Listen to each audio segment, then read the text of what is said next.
So for this project, I started with an 18 by 32 inch frame that I had picked up at a garage sale. I removed the paper backing, I removed the cardboard, I removed the clips, and then I removed the glass. And then I flipped it over and I painted it. After the paint was dry and I had sealed it, then I flipped it over again and took Elmer's glue and put it around the perimeter of the back of the frame where the glass would sit. Then I replaced the glass and took Elmer's glue one more time and went around the perimeter. Now this serves two purposes. It helps to hold the glass in place and it helps to prevent resin leaks.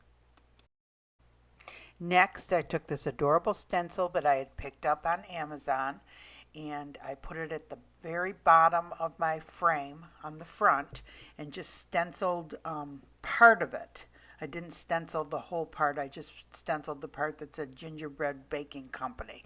And for this, I used an oil-based Sharpie marker, and it's in your best interest to use the oil-based. I've not had any problems with that running once you put the resin on, and I have had problems with other markers running when you put resin on top of it.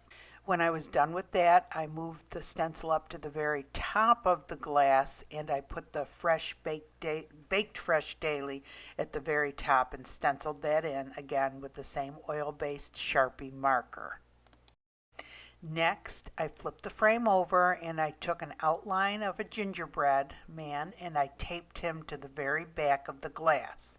Then I flipped it back over on the other side and I took clear Elmer's glue and I traced along the outline of the gingerbread man.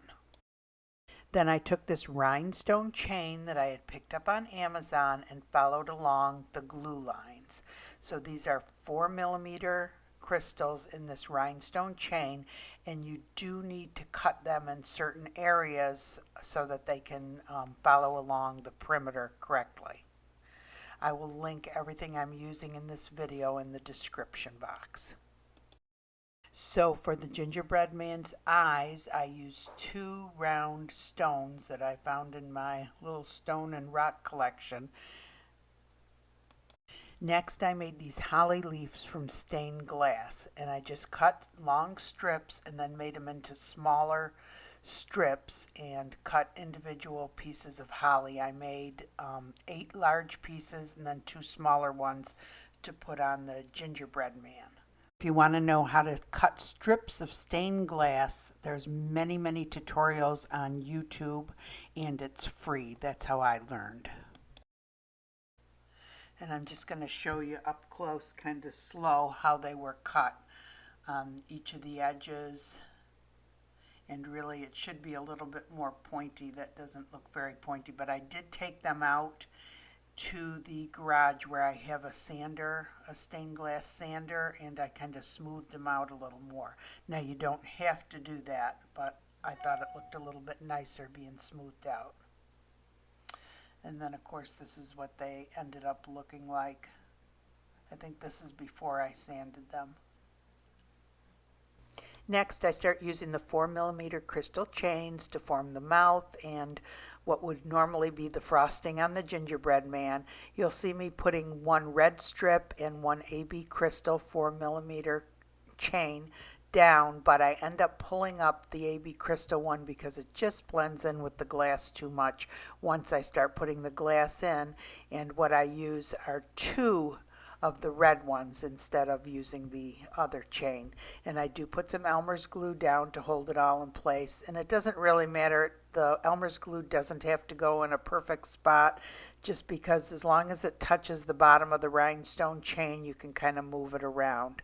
And the reason I'm gluing these down before I put the glass on is because once you start putting the glass on, these items will start moving. It's important you use clear Elmer's glue and also let it completely dry before you put the resin on it. So I do put a little bit of glue underneath the holly leaves and under the berries. And the berries that I use are actually the small flatback gems for on the gingerbread man, and then for his buttons I use the large red flatback gems. Next, I put all the holly leaves down in the corners, and I do use the large flatback gems for those also. And these I don't glue down. You can if you want to. Next, I took this Ashland decorative filler. It's out for fall and autumn, and it's kind of a golden color. They do have a sand color also. And before I did that, I attached the 3 flat back gems for the buttons, and they're just the red smaller ones. They come in different sizes. I guess for the buttons I used the larger ones, but for the holly berry I used the smaller one. And I just went ahead and started pouring all the glass on. And like I said, at the very end, I ended up taking those rhinestones out, the clear ones, because you just couldn't see it. They kind of blended in with the glass, as you can see here as I'm doing it. And then this is the final result. Turned out so cute, ready for resin.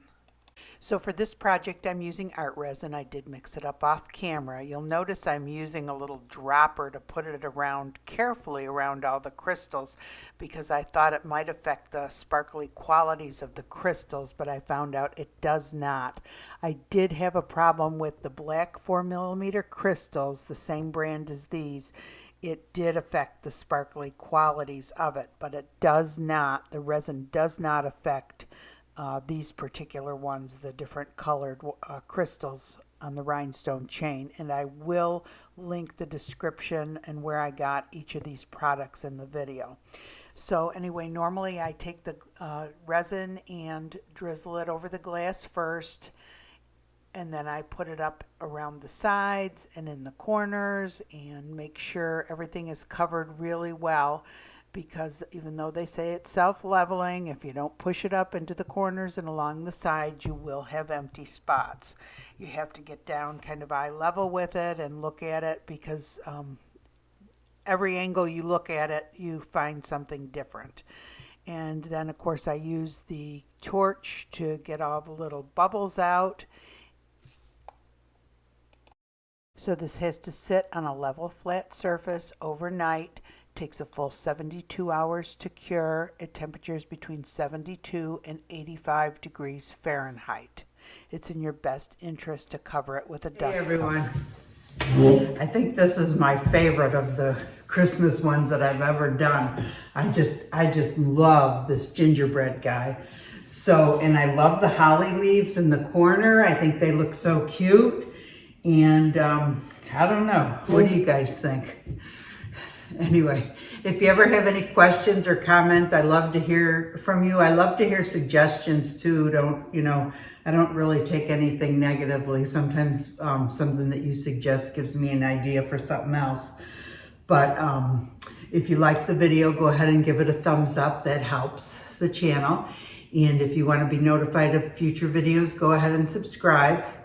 And as you can see, I still have my pumpkin decorations out, so it's really only October.